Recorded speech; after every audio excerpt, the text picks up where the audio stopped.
ભેળસેળ મુદ્દે ઊંઝા માર્કેટયાર્ડના ચેરમેન દિનેશ પટેલનો એક મોટો ધડાકો છે। વરિયાળી અને જીરામાં ભેળસેળ કરી વેચવાનું કૌભાંડ ચાલે છે। પ્રોસેસિંગ હાઉસમાં ભેળસેળનું નેટવર્ક ચાલે છે। હલકી વરિયાળી પર કલર ચડાવી ઊંચા ભાવે વેચાય છે। વરિયાળી પર માટી ગોળની રસી ચડાવી નકલી જીરું બનાવાય છે। ભેળસેળ કરનાર વેપારીઓનું લાયસન્સ સસ્પેન્ડ કરવાની ચીમકી અપાઈ છે। ગ્રાહકોને જાગૃત થઈ પાણીમાં મસાલાના ટેસ્ટ કરવાની પણ અપીલ કરવામાં આવેલી છે। આપ જોઈ રહ્યા છો, હલકી વરિયાળી પર કલર ચડાવી ઊંચા ભાવે વેચાય છે।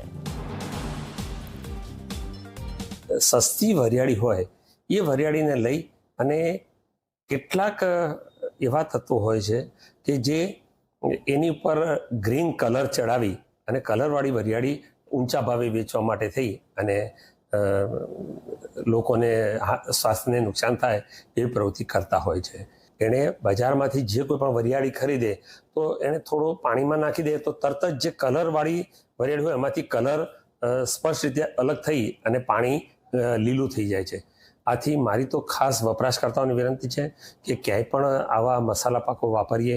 જીરુંમાં પણ આવું છે કે વરિયાળી સસ્તી વરિયાળી હોય એને થોડું થ્રેશરમાં નાખી અને એની ઉપર ગ્રે કલરનો કલર ચડાવે છે, ચીકણી માટી અને ગોળની રસી આવું કંઈ મિશ્રણ કરી અને જે વરિયાળી હોય હલકી વરિયાળી એને બિલકુલ જીરા જેવો દાણો કરી દે છે।